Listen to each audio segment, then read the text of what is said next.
नमो अरहन्ताणं नमो सिद्धाणं नमो आयर्याणं नमो वज्राययानं नमो Louis सवसाहुनं। तीन भुवन में सार वीतराग विज्ञानिता शिव स्वरूप शिवकार नमः त्रियोग समारित।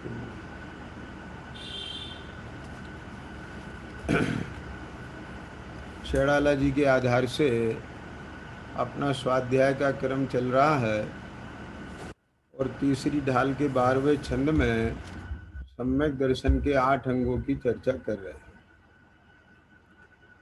जिन बच में शंका न धार ब्रस भव सुख वांछा हाने मुनितन मलिन न देख घिनावे तत्व कुतत्व पिछाने। तो इसमें निशंकित निकांक्षित और निर्विक चिकित्सा की चर्चा अपन कर चुके हैं।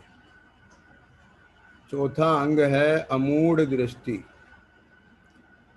तो पंडित दौलत राम जी इसमें छेड़ाला में लिखते हैं कि तत्व कुतत्व पिछाने, है ना। तो तत्व कुतत्व पिछाने, जिसको तत्व और कुतत्व की पिछान हो गई है ख्याल में आ गया ना, तो समझ लीजिए उसको अमूढ़ दृष्टि प्रकट हो गई है। अथवा दूसरी बात कहें कि जो सम्यक दृष्टि जीव है उसे तत्व और कुतत्व की पहचान हो जाती है। तो तत्व और कुतत्व की पहचान होने से क्या होता है कि उसकी मूढ़ता मिट जाती है, और मूढ़ता मिटना माने अमूढ़ता की प्राप्ति हो जाना। सम्यक दर्शन के 8 अंग हैं। जैसे मनुष्य शरीर है ना, इसके अंग हैं आंख नाक हाथ पैर आदि। इसी तरह से सम्यक दर्शन के भी अंग हैं, लक्षण कहो, अंग कहो, गुण कहो, भाव कहो, है ना। क्या क्या है कि सम्यक दर्शन जहां होता है वहां निशंकता दिखती है, शंका नहीं दिखती। लेकिन किसमें क्या क्या है, जिन्हें तत्वों में। अगर आप किसी सम्यक दृष्टि को शंका करते हुए देखें, यार ये सांप है कि रस्सी है, ये शंका हो सकती है उसे। आ रही है बात पकड़ में क्या ईशान? ये शंका हो सकती है कि सांप है या रस्सी है। इस सांप और रस्सी में भ्रम हो सकता है, सीप और चांदी में भ्रम हो सकता है। ख्याल में आ गया है? लेकिन आश्रव में और संबर में भ्रम नहीं होगा। क्या कहा? वहां शंका नहीं होगी। ठीक है क्या नहीं? आकुलता हो रही है तो वहां शंका नहीं होगी कि आकुलता पर के कारण हो रही है, नहीं, आश्रव के कारण हो रही है। मेरे ही राग द्वेष मोह के कारण हो रही है, परद्रव के कारण नहीं हो रही है। इसमें बिल्कुल निशंकता है। निकांक्षता समझ गए ना? निकांक्षता का मतलब है कि जो इंद्रिय सुख के बाहर में कारणभूत भोग सामग्री है, अपने धर्म के बदले उन भोगों को नहीं चाहता, और अंतरंग में इंद्रिय सुख में सुख पाने की आस्था नहीं रहती है। सम्यक दृष्टि जो जीव होता है, क्योंकि उसे वस्तु स्वरूप का ज्ञान श्रद्धान हो गया है, पहचान हो गई है, इसलिए वो बाह्य पदार्थों में गिलानी का भाव नहीं रहता है। उसके गिलानी की बुद्धि नहीं रहती है। ध्यान से सुनना, देखो, हास्य रति अरति शोक भय जुगुप्सा, और 3 वेदिये हैं ना, 9 कषाय, तो उनमें जुगुप्सा नाम की कषाय है कि नहीं है बोलो? तो सम्यक दर्शन होते जुगुप्सा नाम की कषाय का सर्वथा भाव नहीं हो जाता। ख्याल में आया कि नहीं आया? जुगुप्सा का मतलब क्या होता है? गिलानी होता है कि नहीं होता है? आ रही है बात पकड़ में? क्यों राजेश? तो जुगुप्सा कर्म के विपाक रूप जुगुप्सा का अनुभव, जुगुप्सा का परिणाम के जैन जी वो आना अलग बात है, और निर्विचिकित्सा अंग ये अलग बात है। समझ में आ गया कि नहीं आया? ये पकड़ना पड़ेगी बात। अब तुम उसके देखो जुगुप्सा का भाव कदाचित, तुम कहो कि सम्यक दर्शन नहीं है, क्योंकि सम्यक दर्शी को तो निर्विचिकित्सा होती है। ऐसा नहीं, ख्याल में आ गया ना? एक तो उसको अंतरंग में पुद्गल द्रव्य के स्वरूप का निर्णय होता है, ये पुद्गल का ही एक परिणमन है। समझ में आया? दूसरा, एक कषायों का ऐसा ही परिणमन है, तो उन भावों से क्या गलानी करना, उसके विचिकित्सा करना। समझ गए कि नहीं? लेकिन अस्थिरता जन्य भाव तो आ सकता है कि नहीं? उसे आता ही होगा कि नहीं होगा? जब उदय होएगा तो होएगा, तो आएगा कि नहीं आएगा? तो उसमें वो बुद्धि नहीं होती, और उसके अज्ञानी जैसी, समझ में आया ना, अस्पष्टता नहीं होती, बिल्कुल स्पष्टता होती है। बात पकड़ गए? और धर्म धर्मात्मा वृत्ति महावृत्तियों के, सुनना ध्यान से, बाहर में शरीर की मलिनता देख करके, ऐसा संयोग कोई देख करके वो ग्लानि नहीं लाता। क्यों नहीं लाता? क्योंकि उसकी दृष्टि उनके संयोग अथवा शरीर पर नहीं है, उसकी दृष्टि तो उनके रत्नात्रय पर है, उनके गुणों पर है। आगे बात समझ में कि नहीं आगे? है ना? तो इसी प्रकार तत्व कुतत्व पिछाने,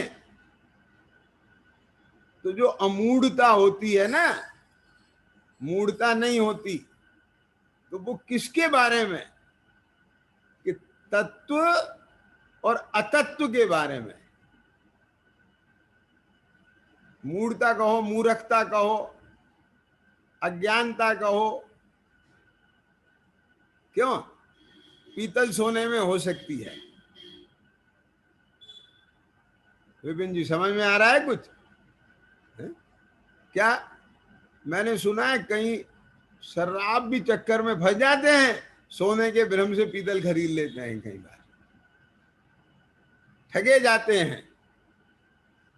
लेकिन सैलू, क्या भैया, अगर आपके बाह्य किन्हीं चीजों में मूढ़ता दिख जाती है, तो वो इसका विषय नहीं है मूढ़ दृष्टि का।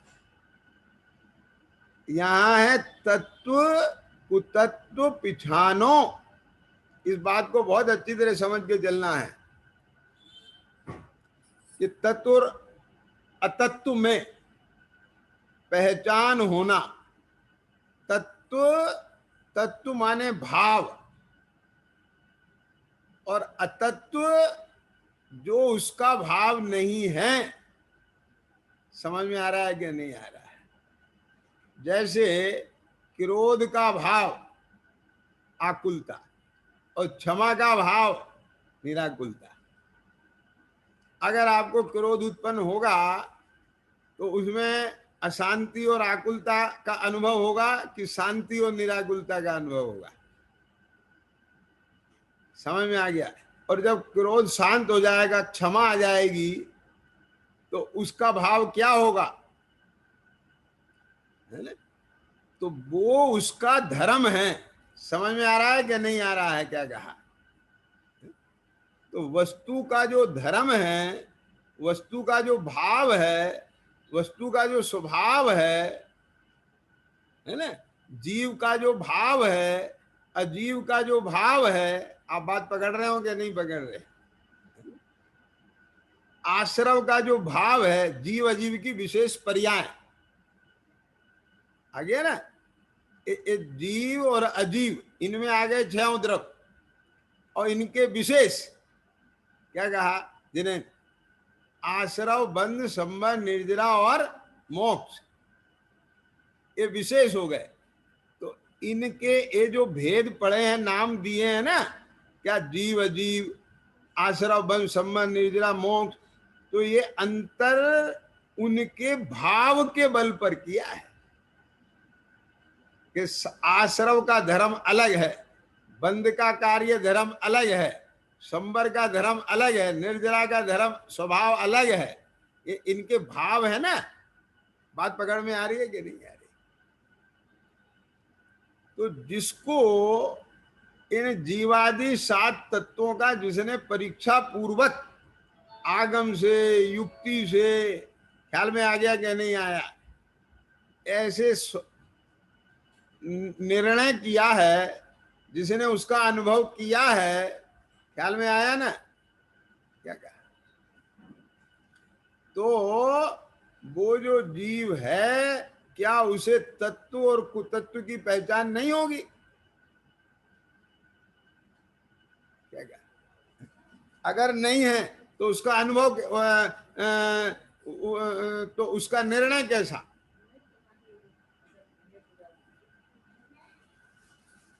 समझ में आया कि नहीं आया? क्या कहा? और यदि उसने अच्छी तरह से समझ लिया है, पहचान हो गई है, तो फिर तत्व में और कुतत्व में उसे मूढ़ता कैसे रहेगी? बात को समझना जरा। प्राय स्थूल रूप से इस बात को ऐसे लिया जाता है। कैसे लिया जाता है स्थूल रूप से? कि जो देव गुरु धर्म के स्वरूप में मूढ़ता है, क्या कहते हैं? देव गुरु धर्म के स्वरूप में, धर्म के स्वरूप में जो मूढ़ता है, उसका अभाव होना अमूढ़ता है।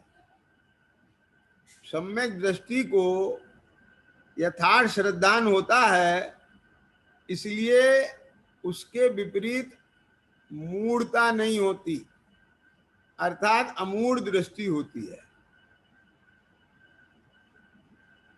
वो कुदेवादि को नहीं प्रशंसता है। समझ में आया कि नहीं आया? पूजा सत्कार नहीं करता है। क्या कहा राजेश? क्या बोला? तो आप एक बात समझिए, अमूढ़ दृष्टि के अंग में ये सामान्य चर्चा ये होती है। क्या? कौन सी होती है सामान्य चर्चा के जैन जी? कि देव गुरु धर्म के बारे में मूढ़ता नहीं होती है। समझ में आया? जिनमें देवपना नहीं है, गुरुपना नहीं है, धर्मपना नहीं है, तो उनका श्रद्धान नहीं करता। अब अमूढ़ दृष्टि के संदर्भ में कथा भी अपने आगम में आती है ना। क्या आती है? कि एक राजा विद्याधर, समझ में आया ना, चंद्रप्रभ नाम का राजा हुआ है विद्याधर। तो उसको धर्म की भावना उत्पन्न हो गई, और वो धर्म की भावना उत्पन्न होने से वो जो है वहां से वह आचार्य महाराज के पास आ जाता है। तो उन आचार्य महाराज का नाम गुप्ताचार्य महाराज होता है। तो उनके सानिध्य में रहता है, धर्म श्रवण करता है, सब होता है। फिर उसके भाव होते हैं मथुरा जाने के। तो मथुरा में वहां पर रानी रेवती विराजती थी, सुनिए ना आपने कथा। तो वहां एक तो भव्य सेन नाम के मुनि रहते थे उस समय मथुरा में, समझ में आया ना। और एक जो है वहां पर एक और दूसरे मुनिराज रहते थे, ख्याल में आया ना। तो अब उनने दोनों मुनिराज का उन्हें परिचय था, किसे, राजा चंद को, कि वो जो दूसरे मुनिराज सूरत मुनिराज थे उनका भी परिचय था, और उन्हें जो है वो जो भवसेन थे उनका भी परिचय था।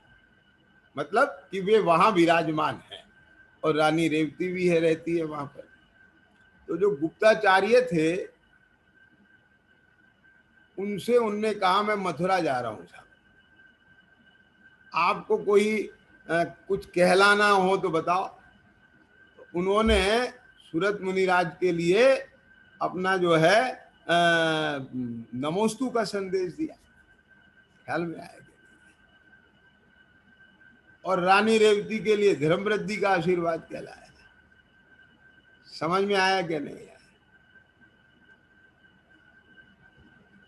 और जो भवसेन मुनि थे, बड़े प्रसिद्ध थे, उनके लिए कुछ भी नहीं कहा। तो अब वो जो राजा चंद्र थे विद्याधर, उनने क्रॉस क्वेश्चन नहीं किया।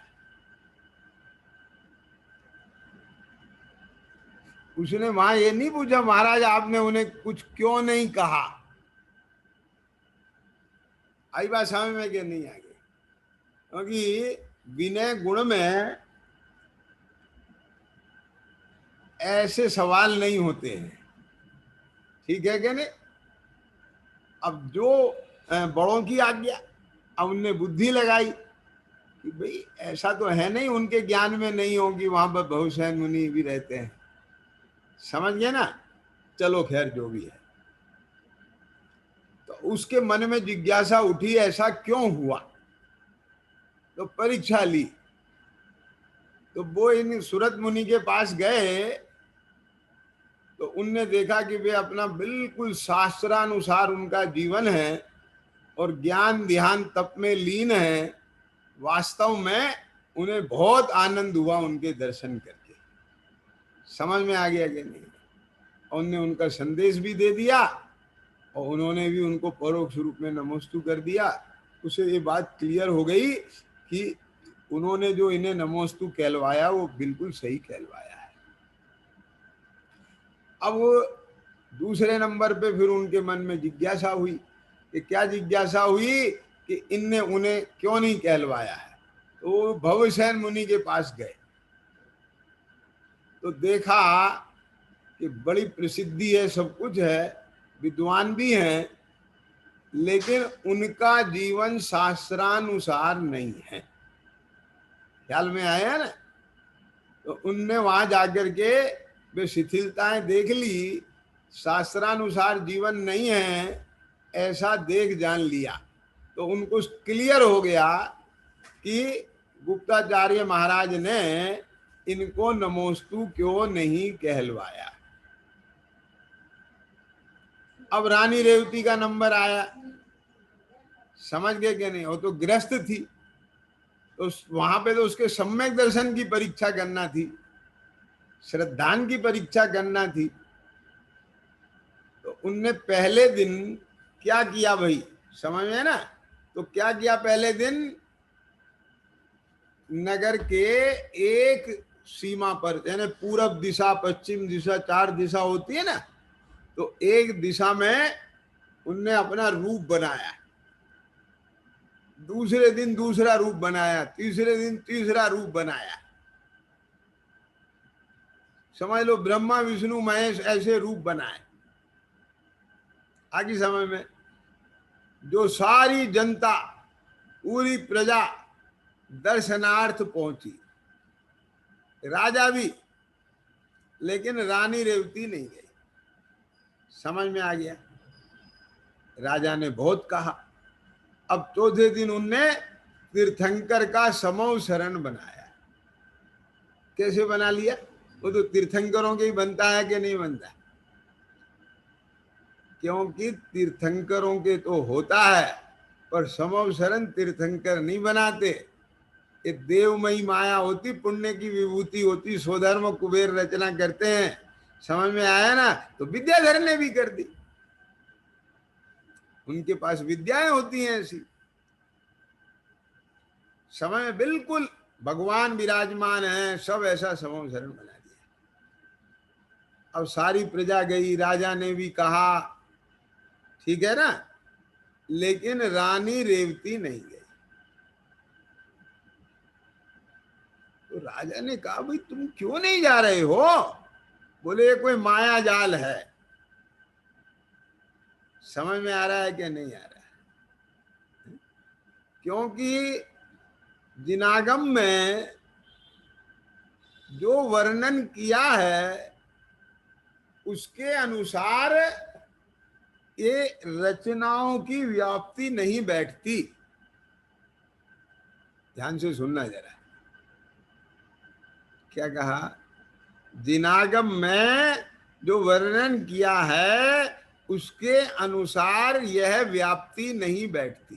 क्यों? क्योंकि तीर्थंकर 24 होते हैं और वो हो चुके हैं।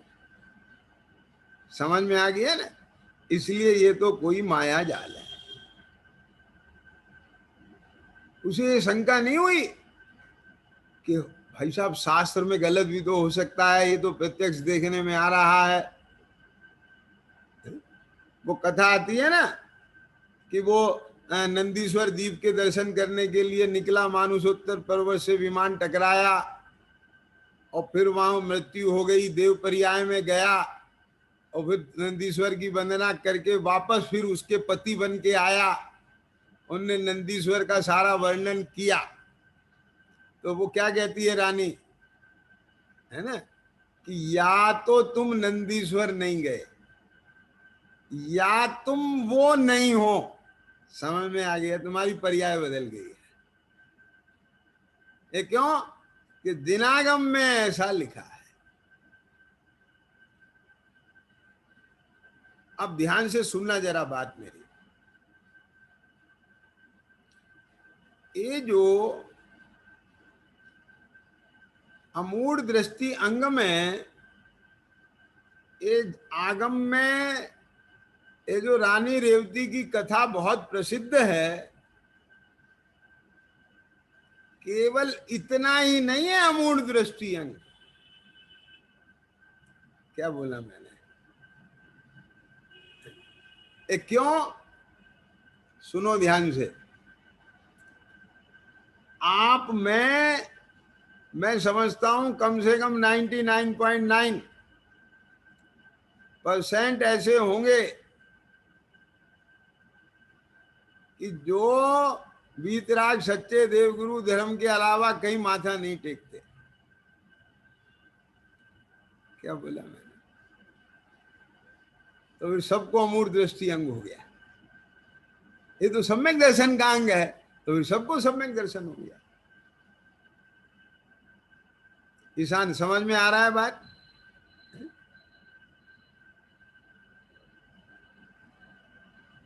देखो, छेड़ालाकार की लाइन पे ध्यान दो। क्या लिखा है वहां पर? तत्व कुतत्व पिछाने। क्या लिखा है? पिछाने। इसका मतलब यह है कि सम्यक दृष्टि को तत्व की, तत्व माने भाव की, और जो भाव नहीं है, विभाव है, उसका भाव नहीं है, अन्य है, उसकी पहचान होती है। इस बात को ऐसा समझ लीजिए कि कैसा, कि जैसे जौहरी को हीरे में, और जो वो तुम्हारा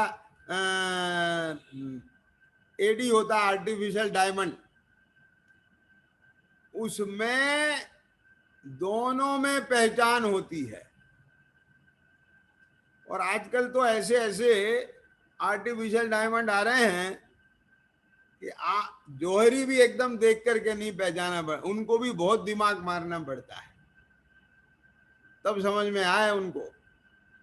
ख्याल में आ गया क्या नहीं आया? लेकिन आ जाएगा, एकदम दूर से नहीं समझ में आएगा, थोड़ा नजदीक जाके आएगा, विशेष ध्यान देने से आएगा, पर आएगा। ये क्यों आएगा? सुनना ध्यान से जरा, मार्मिक बात है। क्योंकि उनके ज्ञान में, अथवा सामान्य भाषा में कहें दिमाग में, वो हीरे की जो चमक है, हीरे का जो भाव है, वो छपा हुआ है चले। समझ में आ गया कि नहीं आया? और वो जो हीरे का भाव है, वो जिसमें भी है, भले ही वो कांच है तो वो हीरा है। ऐसा क्यों कह रहे हैं भले ही कांच है? ये कांच में होगा ही नहीं। क्या कहा? कांच कहते ही उसे हैं कि जिसमें वो आभा नहीं होती, जिसमें वो तत्व नहीं होता जो तत्व हीरे में होता है। जो क्वालिटी, जो गुण, जो विशेषता हीरे में होती है, वो दूसरी किसी चीज में होती ही नहीं है। हम उसकी बात कर रहे हैं। आया समझ में कि नहीं आया? जो वेदन, जो अनुभूति अतीन्द्रिय सुख की होती है, वो इंद्रिय सुख में होती नहीं है। बस खत्म हो गई बात, चाहे कितनी अनुकूलता हो। क्या कहा? आगे समझ में कि नहीं आगे? जो अनुभूति नेचर की होती है, वो आर्टिफिशियल की नहीं होती है। जो सूर्य का प्रकाश है, वो करोड़ों लाइटों का प्रकाश नहीं है। क्या बोला? आपको पता नहीं चल जाएगा कि ये सूरज का प्रकाश है कि आर्टिफिशियल प्रकाश है? आप हिमालय की ठंडक का अनुभव कर रहे हैं कि एसी की ठंडक का अनुभव कर रहे हैं? मेरा मतलब समझ में आया क्या नहीं आया? तो आर्टिफिशियल आर्टिफिशियल है और ओरिजिनल ओरिजिनल है। ऐसे ही स्वभाव का आश्रय स्वभाव का है, प्रभाव का आश्रय प्रभाव का है। संबर संबर है और आश्रव आश्रव है, भले ही वो शुभ आश्रव हो। आगे समझ में क्या नहीं आगे? बात पकड़ में आया? तो ये जो तत्व और कुतत्व पिछानो, मेरी बात सुनना जरा ध्यान से, बहुत मार्मिक है। ये जो बीतरागी देव में और जो बीतरागी नहीं है, क्या क्या, उन दोनों में फर्क क्या क्या समझ रहे हो ना? वो किसी तत्व का है।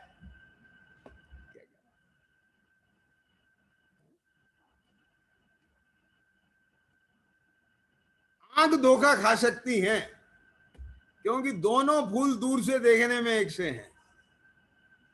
क्या बोला? बात पकड़ में आ गई कि नहीं आई? एक बिल्कुल नकली गुलाब असली गुलाब जैसा बन सकता है, बना दिए दुनिया ने, लेकिन वो नकली रहेगा, असली नहीं होगा। क्यों चिद्रूप? समझ में आ रहा है? आप असली जैसा खुशबू, क्या कहते हैं उसको, है ना, उसमें डाल देते हैं ना, जो भी उसमें लग जाते हैं वो उसमें डाल सकते हैं। समझ गए? क्या क्या? तो वैसी खुशबू भी दे सकता है।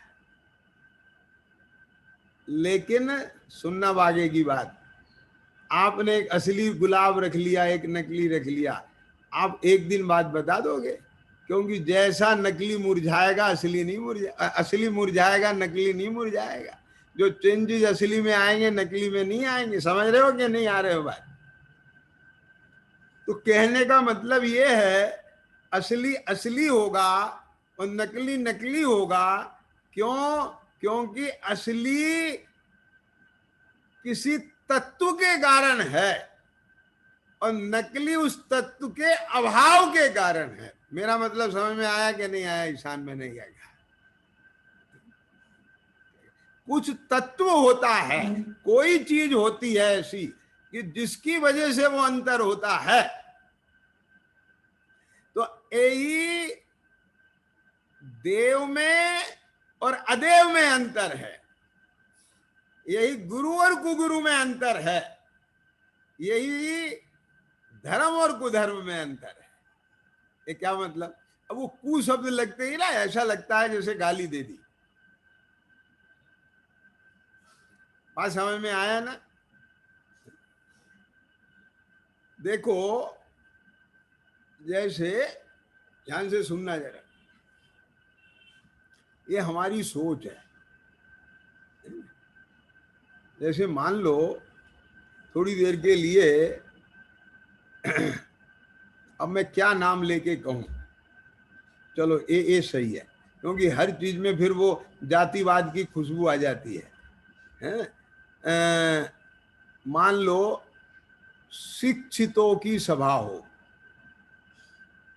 लिटरेट पर्सन, एजुकेटेड पर्सन, पढ़े लिखे आदमियों, शिक्षितों की सभा हो और उसमें एक अनपढ़ आदमी आ जाए। समझ में आई है ना? क्यों? तो क्या कहते हैं? ये अशिक्षित है। तो अटपटा कैसा लगता है? जैसे वो अछूत है। क्यों? अब ध्यान से सुनना जरा, बहुत मार्मिक बात कह रहा हूं मैं। सेलेन,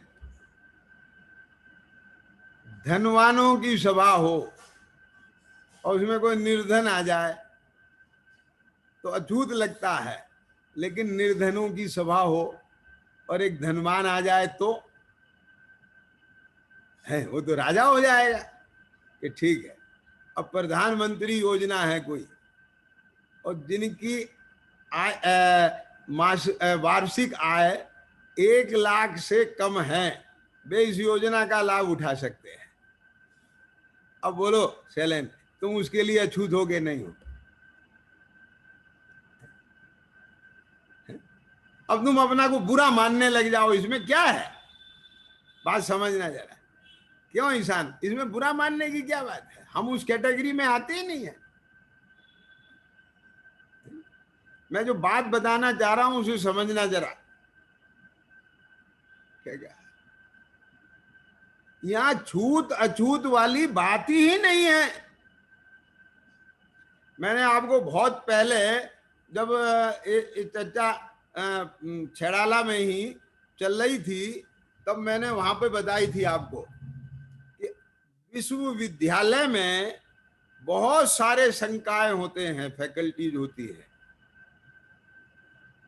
बहुत बड़ा विश्वविद्यालय होता है। लेकिन आप कौन सी फैकल्टी में जाते हैं? बाकी में क्यों नहीं जाते? कोई राग द्वेष है तुम्हें? उनसे कोई नफरत है तुम्हें? क्या समझ में आया? ना तो उनसे नफरत है, ना किसी से कोई राग द्वेष है, वो हमारा सब्जेक्ट नहीं है। बात पकड़ में आ रहा है कि नहीं आ रहा है? तो यहां सम्यक दृष्टि माने क्या?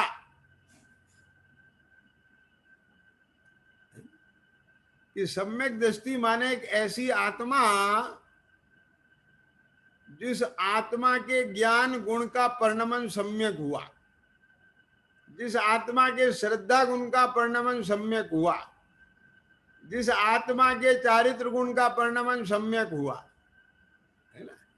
अब वो अंशतः होगा, पूर्ण नहीं हुआ है, और सम्यक तो हो गया है, शुद्ध पूरा नहीं हुआ है। मेरा मतलब समझ में आया ना? अब ध्यान से सुनो जरा बात।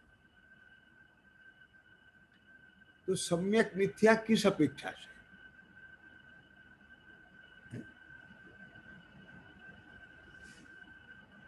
क्या कहा? बोलो। इस विश्वविद्यालय में बहुत सारे शंकाएं हैं। क्या कहा? क्या कहा? ये जो भारत देश है ना, इसमें बहुत सारे वर्ग हैं। सुनना ध्यान से जरा।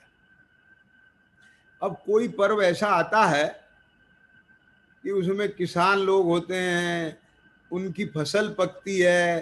के जैन जी सुनना जरा ध्यान से, है ना। फसल पकती है ना, अब वो उसकी कटाई करते हैं, तो उसमें फिर वो गेहूं की बालें लेकर के उत्सव मनाते हैं। है उनके लिए उत्सव का काम है वो। क्या कहा? उनके लिए पर्व है। किसान अपनी लहराती हुई खेत को देख करके प्रसन्न नहीं होगा। क्या कहा? किसान यदि अपनी लहराती हुई फसल को देख करके प्रसन्न नहीं होगा, क्या कहा, है ना, क्यों, तो कौन होगा? समझ में आया कि नहीं? उस वर्ग विशेष के लिए वो उत्सव का निमित्त है। क्या कहा? समझ में आ रहा है? किसान,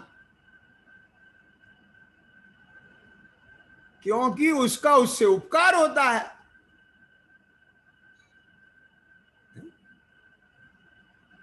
आ रही है समझ में बात? लेकिन सम्यक दृष्टि का उपकार, ध्यान से सुनना। क्या कहा? सम्यक दृष्टि का उपकार उससे नहीं होता है। सम्यक दृष्टि का उपकार तो वीतरागता से होता है। ये क्यों? क्योंकि वीतरागता की श्रद्धा का नाम सम्यक दृष्टि है। उसका प्रयोजन वीतरागता है। उसका प्रयोजन राज वैभव नहीं है। वो वीतरागता की प्राप्ति के लिए 6 खंड त्याग देता है। जिसका प्रयोजन 6 खंड है, उसमें वीतरागता से कोई मतलब नहीं है। आगे समझ में कि नहीं आई? क्या आप समझे कुछ मैंने क्या कहा? मैं इस बात को इस तरह से क्यों प्रस्तुत कर रहा हूं यहां? मैं इसलिए प्रस्तुत कर रहा हूं, इसमें कोई पक्ष पात राग द्वेष जाति संप्रदाय की कोई गंध नहीं लेना। क्या के जैन जी समझ में आ रहा है ना? एक दिगंबर धर्म ही सत्य धर्म है, वो तो है। क्यों?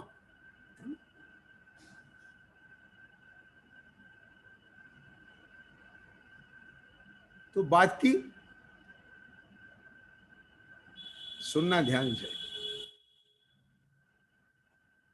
भाई किसी के लिए वो धर्म हो। क्या कहा जिन्हें? क्या कहा? किसी के लिए वो धर्म हो या ना हो, मुझे इससे मतलब नहीं है। क्या बोला? उस विश्वविद्यालय में बहुत सारी फैकल्टी हैं, वो किसी के लिए अनुसरण करने योग्य हो या ना हो, ये मेरा सब्जेक्ट नहीं है। लेकिन मैं कंप्यूटर साइंस का स्टूडेंट हूं, तो मेरे लिए वही फैकल्टी अनुसरणीय है। मैं यदि भौतिक विज्ञान का हूं, तो मेरे लिए वही अनुसरणीय है। क्या कहा? समझ में आ रहा है ना? यदि भौतिक विज्ञान वाला विद्यार्थी शास्त्रीय संगीत की कक्षा में जाके बैठे, तो मूढ़ता कहलाएगी कि नहीं कहलाएगी? बात पकड़ रहे हो ना? क्या कहा?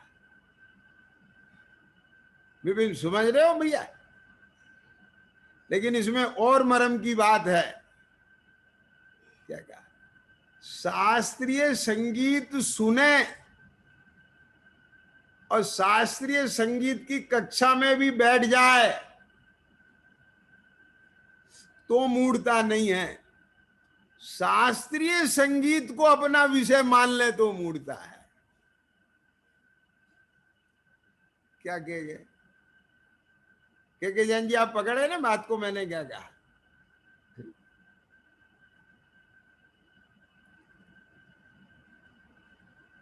क्या बोला मैंने? समझ गए ना? मैंने ये चीज देखी है कि दूसरों की जो आस्था के विषय हैं, क्या कहा, उनके प्रति अपने को मध्यस्थता होना चाहिए।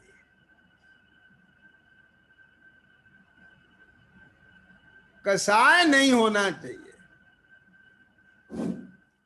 ये विषय में इसलिए खोल रहा हूं कि अमूढ़ दृष्टि के नाम पर कसाय का पोषण नहीं आना चाहिए।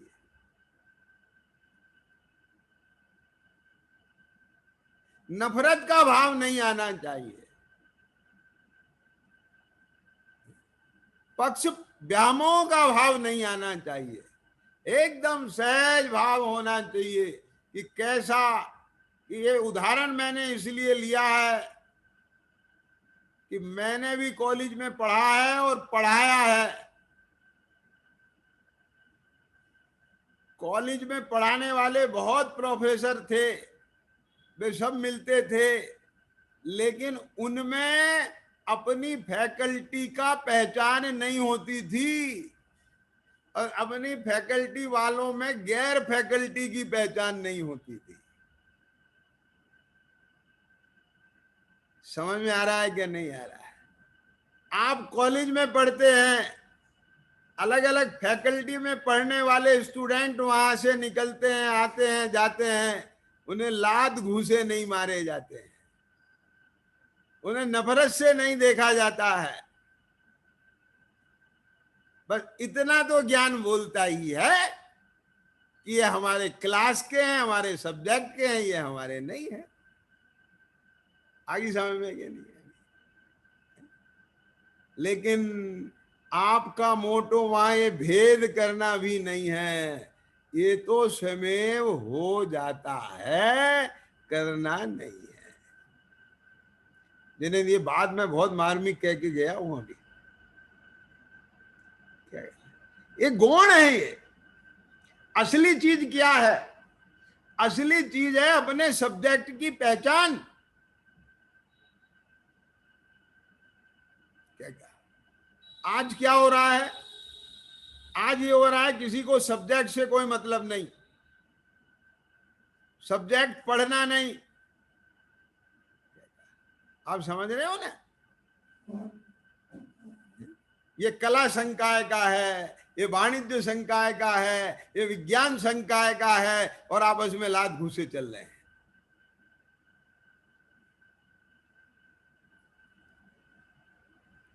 क्या कहा मैंने? ये सब अपने अपने संकाय के हैं, हमने अपने अनुसार पढ़ रहे हैं। क्या दिक्कत की बात है इसमें? एक कॉलेज में विभिन्न संकाय होते हैं, यूनिवर्सिटी में विभिन्न होते हैं, सब होते हैं। क्या कहा? आप बात समझ रहे होंगे नहीं मैं क्या कह रहा हूं? क्यों? देखो, जिसने अपने ज्ञान में ये नक्की किया कि मुझे बड़े होकर के, क्या कहा, एक वैज्ञानिक बनना है, तो वो विज्ञान पढ़ेगा। जिसने ये नक्की किया कि मुझे अपना कैरियर संगीत में बनाना है, तो वो संगीत पढ़ेगा। आप ये बताओ, आपने क्या नक्की किया है? क्या बोले? बात पकड़े ना? इसमें ये बात कहां से आ गई, ये हमारे ग्रुप का है, ये हमारे ग्रुप का नहीं है, हमारी जात का है, हमारी जात का नहीं है। आपने सीधा सीधा नक्की किया है, मुझे आत्मिक सुख चाहिए, मुझे आत्मा का पूर्ण स्वभाव चाहिए, मुझे अपना पूर्ण स्वभाव चाहिए।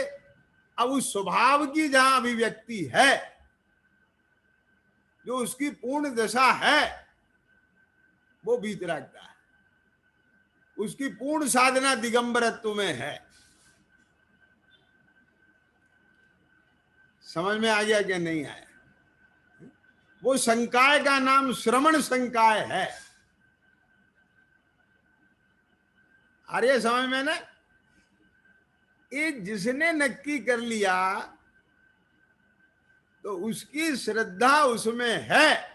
क्या श्रद्धा है? सुनना ध्यान से। मेरे प्रयोजन की सिद्धि ये सम्यक दर्शन ज्ञान चारित्र से होगी, अन्य से नहीं।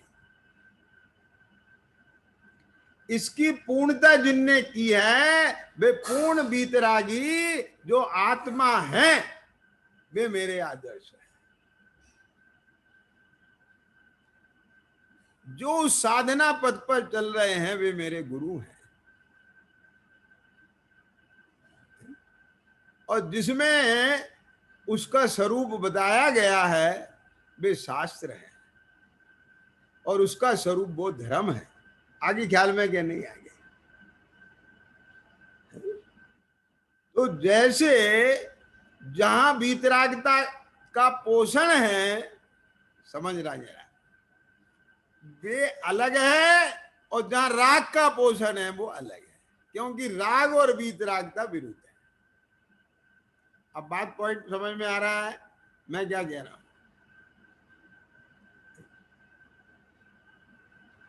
ख्याल में आया? तो इसमें धर्म के दृष्टिकोण से, मोक्ष मार्ग के दृष्टिकोण से क्या एक जीव को, सम्यक दृष्टि जीव को किसी भी प्रकार से कोई मूढ़ता नहीं होती। उसका कंसेप्ट भीतर से बिल्कुल क्लियर होता है, स्पष्ट होता है। क्या कहा? आया ना? ख्याल में आ गई ना बात? बोलो। दुनिया में बहुत सारी चीजें चल रही है, चलती है। बड़ को पूछता है, पीपल को पूछता है, गंगा में जाता है, इसमें जाता है, उसमें जाता है। अब उनके पीछे जो भी है चीजें, वैज्ञानिक कारण है, सामाजिक कारण है, ठीक है। मैंने बोला था ना अभी, क्यों? अब जो बढ़ई लोग हैं, अब वो अपने देवता, जो उनका व्यवसाय उद्यम है, वो उसके गुरु को पूछते हैं। ख्याल में? दुनिया में बहुत सारी ऐसी चीजें चल रही हैं धर्म के नाम पर। धनपाल जी क्या कहा? आप समझे ना? ज्वेलरी के नाम पर भी तो बहुत तरह की ज्वेलरी मार्केट में बिकती हैं, लेकिन सबके कस्टमर अलग हैं। कोई किसी से झगड़ता तो नहीं, कोई किसी को राग द्वेष से तो नहीं देखता। क्यों विनोद जी? यहां तो अपने मित्र पक्ष वालों को भी इसी निगाह से देखते हैं, मित्र पक्ष वाला है। समझ में आ गया क्या नहीं? ध्यान देना, ये जानने में आना अलग बात है, लेकिन जानने के साथ कसाय का आना अलग बात है। मैंने जो ये 15-20 मिनट इस विषय को मथने में लगाए हैं, ये इसी बात को स्पष्ट करने के लिए लगाए हैं कि जानने में तो आए, लेकिन कसाय उत्पन्न ना हो। ख्याल में आ गया क्या नहीं?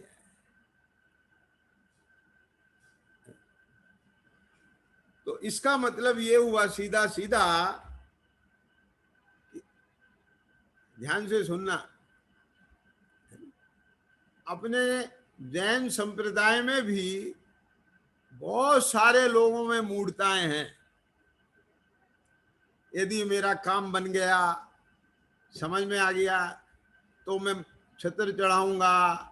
एक काम बन गया तो मैं ये करूंगा, वैसा करूंगा, यात्रा करके आऊंगा, हर महीने दर्शन करने जाऊंगा।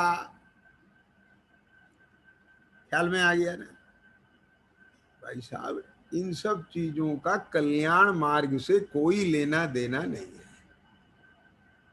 ये कोई देव का स्वरूप नहीं है, ये कोई धर्म का स्वरूप नहीं है। आ रही है समझ में कि नहीं आ रही बात? उसको धर्म के रूप में देखना मूढ़ता है, उसमें धर्म मानना मूढ़ता है। तो वो चीज अपने अंदर क्रिएट नहीं होना चाहिए। ख्याल में आ गया क्या नहीं आया? अब बताओ, भगवान की वेदी में छत्र नहीं चढ़ाओगे तो छत्र चढ़ाने का निषेध नहीं है, लेकिन भगवान तुमने मेरा ये काम करवा दिया तो मैं छत्र चढ़ाऊंगा, ये इसका निषेध है। इस व्यापार का निषेध है। क्यों? अब बोलो, अब मनोवती थी, अब वो बुद्धसेन थे, अब उनको फिर राजा हो गया, मनोवती मिल गई, मनोवती की भावना हुई कि अपन देखो इतने वैभव संपन्न हो गए, अब मंदिरों का निर्माण होना चाहिए, और उन्होंने मंदिर बनवाए। तो वो कोई मूढ़ता है? छत्र चढ़वाए ये मूढ़ता है? नहीं, भगवान ने मेरा काम बनवाया। ख्याल में आ गया क्या नहीं आया? तो कहने का तात्पर्य यह है कि जिसने वस्तु स्वरूप का निर्णय किया है, क्या समझ में आया? तो जिसने वस्तु स्वरूप का निर्णय किया है, उसे उस स्वरूप में कतई शंका नहीं होती है, निशंकता होती है, उसे भोगों की कांक्षा नहीं होती है, उसको भी दरिद्रता आदि जो ऐसी विपरीतताएं हैं उनमें ग्लानि नहीं होती है, तो उसके अंदर नियम से अमूढ़ता होती है। ये चौथे नंबर का अंग है। इसलिए ख्याल में आ गया क्या नहीं आया? जिसमें शंका है उसमें मूढ़ता भी है, वहां मूढ़ता नहीं आएगी। बात समझे ना? उसके अंदर भोगों की ऐसी कांक्षा नहीं है जिन्हें कि मेरा काम चलो, बीतरागी भगवान तो नहीं करते हैं पर ये क्षेत्रपाल पद्मावती और देवी देवता तो करते हैं ना, तो मैं यदि इनकी पूजा करूं, इन्हें प्रसन्न करूं, तो ये मुझे भोग देंगे। और भोगों का राग तो रहता ही है गृहस्थियों को, लेकिन ऐसी कांक्षा नहीं होती है, इसलिए अमूढ़ता होती है। समझ में आ गया क्या नहीं? ये सब इंटरकनेक्टेड बातें हैं। क्या क्या? यदि कांक्षा होगी, निष्कांक्षता नहीं होगी, तो फिर अमूढ़ दृष्टि भी नहीं होगा। ख्याल में आ गया क्या नहीं आया? क्यों? समझे कि नहीं समझ में आई बात? एक बात बताओ, जिसे भोगों की कांक्षा होती है तो वही तो जाकर के माथा मारता है दूसरी जगह।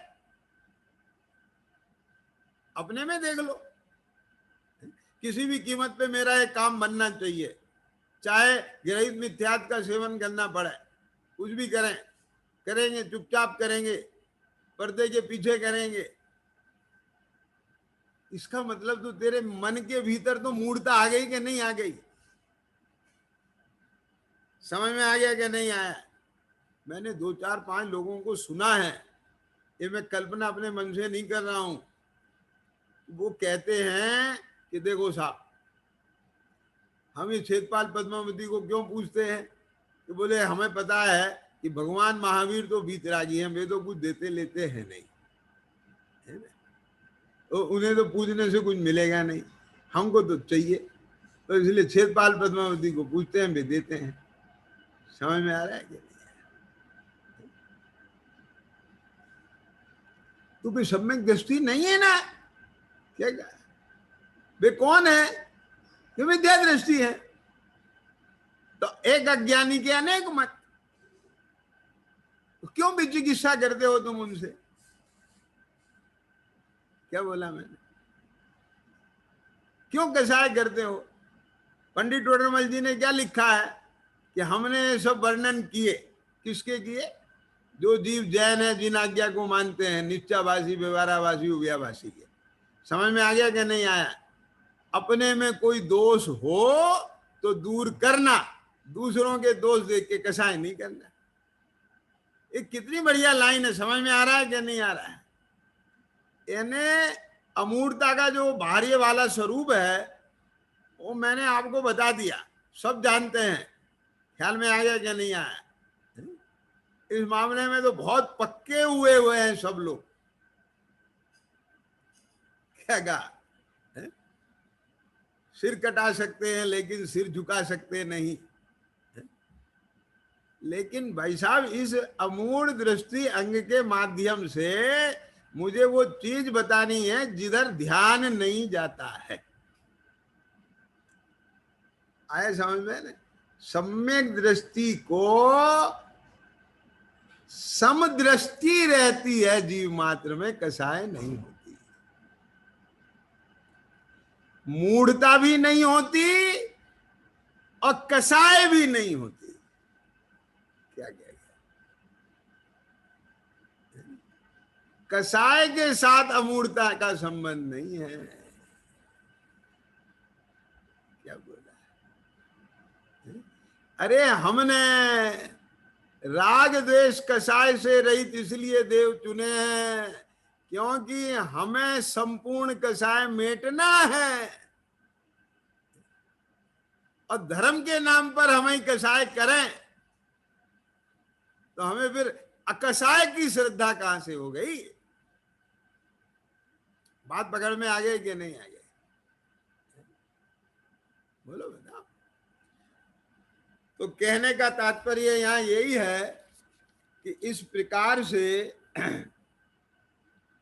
जिसको जो चाहिए वो उसके अनुसार, जिसको जहां जाना है वो उसके अनुसार रिजर्वेशन कराता है, गाड़ी में बैठता है, टिकट लेता है। लेकिन समझ में आया कि नहीं आया? तो एक ही स्टेशन पर बहुत जगह की ट्रेन खड़ी है, हमें दूसरों से माथा मारने की जरूरत नहीं, दूसरों में दिमाग पच्ची करने की जरूरत नहीं है। समझ में आ गया कि नहीं आया? जिसका ज्ञान सम्यक हो गया, जिसकी श्रद्धा सम्यक हो गई, ज्ञान सम्यक श्रद्धा सम्यक का मतलब यही है कि यहाँ पर मेरे आत्मा का स्वभाव क्या है, कि मेरे आत्मा का स्वभाव मोह राग द्वेष रहित है। समझ में आ गया कि नहीं आया? ये मोह राग द्वेष कर्मोपाधि है, तो जिसने इस कर्मोपाधि को दूर करके शुद्ध आत्म स्वभाव को प्रकट कर लिया है, वे आत्मा ही मेरे परमात्मा हैं, और जो उस मार्ग पे लगे हैं वे ही मेरे गुरु हैं। समझ में आ रहा है ना? और वो ही मेरा धर्म है, वे ही मेरे शास्त्र हैं, उसी का पोषण करने वाले। और जिसमें ये सब नहीं है वो मेरा प्रयोजन नहीं है, वे मेरे उपकारक नहीं है। क्या विनोद जी, समझ में आ गया कि नहीं है? एक बात बताओ, क्या सम्यक दृष्टि किसी वैद्य के पास नहीं जाता? बोलो बताओ। किसी कुम्हार के घर पे नहीं जाता? अब उसे ठंडा पानी पीना है तो मटका लेने जाएगा कि नहीं जाएगा? बोलो बताओ। क्यों? बात समझ में आया कि नहीं आया? यानी अन्य प्रयोजन से जाना ये अलग बात है। क्या कहा? बोलो। लोग कुम्हार के यहां जाते हैं चाक पूजने के लिए। क्यों विनोद जी, जाते हैं कि नहीं जाते हैं चाक पूजने के लिए कुम्हार के? समझ में आया? तो किसके घर गए? कुम्हार के घर गए, और तुम भी कुम्हार के घर गए मटका लेने के लिए। प्रयोजन तो अलग है कि नहीं दोनों के? सब तुम कुम्हार के घर गए इसलिए तुम्हारा अमूर्ता है, अमूर्ता नहीं है, मूर्ता है। तो भाई साहब गए क्यों? नहीं समझ में आई? मटका लेने गए थे, क्यों? तुमने खोटे शास्त्र पढ़े हैं, अन्य दर्शन के शास्त्र पढ़े हैं, समझ में आया कि नहीं आया? अरे पढ़े हैं, पर उन्हें अपना सब्जेक्ट तो नहीं माना है ना। क्या क्या पंडित टोडरमल जी ने नहीं पढ़े थे, पांचवा अधिकार कैसे लिख दिया उन्होंने? बिना पढ़े लिख दिया। समझ में आ रहा है कि नहीं आ रहा है? माने मूढ़ता और अमूढ़ता के नाम पर जो सच्चा स्वरूप है वो एक तरफ रह जाता है, और बाहर बाहर में अपन उलझ करके मूढ़ता मूढ़ता का निरूपण समझ लेते हैं। असली चीज है तत्व कुतत्व पिछानो। अब ये पिछानो गायब है बस।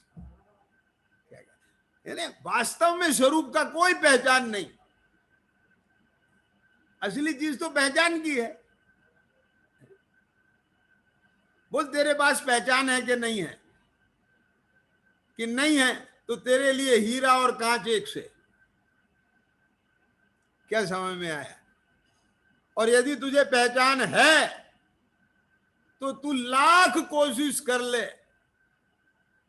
हाथ पर यदि कांच आएगा तो आंख बोल देंगी, और हीरा आएगा तो आंख बोल देंगी। तू कांच में हीरे की मान्यता कैसे ला सकता है? तो ऐसे ही सम्यक दृष्टि आगे समझ में क्या नहीं आ गई?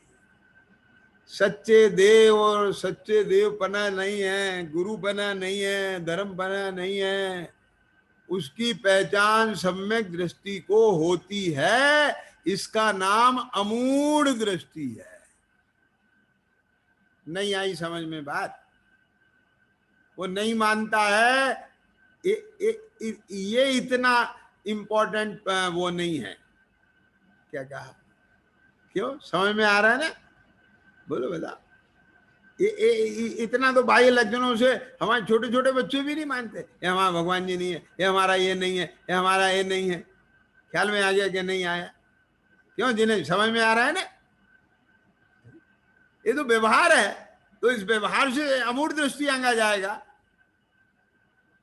क्यों विनोद जी, समझ रहे हो मैं क्या कहना चाह रहा हूं? यानी अमूढ़ दृष्टि अंग किसका, ये बताओ? व्यवहार का है कि सम्यक दर्शन का है? अमूढ़ दृष्टि अंग किसका है? लोक व्यवहार का है कि सम्यक दर्शन का है? और सम्यक दर्शन क्या है? पहचान, निर्णय। ऐसा ही है ये प्रतीति। आगे समझ में क्या नहीं आ गई? तो जिसके सम्यक दर्शन होगा उसको तत्व और कुतत्व की पहचान होगी ही होगी। समझ में आ गया क्या नहीं आ गया? इसलिए सम्यक दृष्टि के नियम से अमूढ़ दृष्टि अंग होता ही होता है। ख्याल में आ गया क्या नहीं आ गया? और श्रावकाचार्य में समदभद्र स्वामी ने, 1 मिनट में पूरी कर रहा हूं, जो उनने जो ये श्लोक लिखा है मैं उसका अर्थ बता करके सार आपको समझाना चाहता हूं। ध्यान से सुनना। उनने लिखा है, नरक तियंच कुमनुष्यादि गतियों का घोर दुखों का मार्ग। ये 14 नंबर के श्लोक का अर्थ पढ़ रहा हूं मैं। ऐसा जो मिथ्या मार्ग उसकी तथा कुमार्गी अर्थात मिथ्या मार्ग पर चलने वाले पुरुषों की जो मन से प्रशंसा नहीं करता, वचनों से स्तवन नहीं करता, काय से अंगुली नखादी मिलाकर सराहना नहीं करता, वह अमूढ़ दृष्टि है। ख्याल में आ गया क्या नहीं आया? मैं आपसे पूछता हूं, यदि कोई बहुत अच्छा संगीत बजा रहा है तो आप उसकी सराहना करते हैं कि नहीं करते? के जैन जी बोलो। तुम वहां ये देखते हो कि ये मिथ्या मार्गी है कि सम्यक मार्गी है? वो सब्जेक्ट नहीं है। यहाँ सब्जेक्ट किसका चल रहा है? यहां सब्जेक्ट धर्म का चल रहा है। आगे समझ में कि नहीं आगे? यहां सब्जेक्ट मोक्ष मार्ग का चल रहा है, उस अपेक्षा से बात चल रही है। यहां तत्वों का सब्जेक्ट चल रहा है, तो उस सब्जेक्ट में, जिन्हें क्या बोला, उस सब्जेक्ट में कोई कंप्रोमाइज नहीं होगा। क्या कहा? और व्यवहार, लोग व्यवहार अपनी जगह है। क्या बोला? है ना? अब लोग व्यवहार गड़बड़ करने का मतलब अमूर्त दृष्टि समझ लेते हैं और पहचान होती नहीं है भीतर में। आगे समझ में कि नहीं आगे? असली चीज है कि मतलब कि तुमने जहां धर्मपना नहीं है उसे धर्म समझ करके प्रशंसा की, जहां सम्यक दर्शन नहीं है उसे सम्यक दर्शन समझ के प्रशंसा की, जहां वीतरागता नहीं है उसे वीतरागता समझ लिया, जहां देवपना नहीं है वहां देवपना समझ लिया, जहां गुरु नहीं है वहां गुरुपना समझ लिया। मतलब समझ में आया ना? जहां पे हीरे के लक्षण नहीं है उसे हीरा समझ लिया। ये मूर्ता है। तो इसमें क्या आया कि जो नहीं करता, क्या नहीं करता? प्रशंसा नहीं करता, स्तुति नहीं करता। तो कौन नहीं करता? जिसे पहचान है। तत्व कुतत्व पहचानो। आगे समय में क्या नहीं आया? तो तत्व की कुतत्व की पहचान किसे होगी? जिसे तत्व की होगी। समझ में आ गया क्या नहीं आया? जिसने संबर का वेदन करा है उसे आश्रव की श्रद्धा होगी। क्यों? बोलो, मुझे बताओ विनोद जी, समय तो हो गया है। आश्रव का तत्व क्या है? बोलो। आप कहेंगे आकुलता। ठीक, मैं आपसे पूछता हूं, सारी दुनिया को आकुलता का अनुभव होता है कि नहीं होता? ठीक है, तो उन्हें आश्रव तत्व का श्रद्धा है कि नहीं है? क्यों? आकुलता को ही तो आकुलता मान रहे ना वो। आगे समय मैंने, तो क्यों नहीं है? क्योंकि उन्हें संबर की पहचान नहीं है। समझ में आ गया कि नहीं है? निराकुलता का वेदन उसके सापेक्ष, जहां निराकुलता नहीं उसे आकुलता मानना, ये चीज आएगी। तो इसे तत्व की पहचान होगी, उसे कुतत्व की पहचान होगी। जिसे हीरे की पहचान होगी उसे कांच की पहचान होगी। अकेले कांच की पहचान करने से हीरा नहीं पहचाना जाएगा। बात पकड़ में आगे कि नहीं आगे? क्या कह रहा हूं मैं आपसे?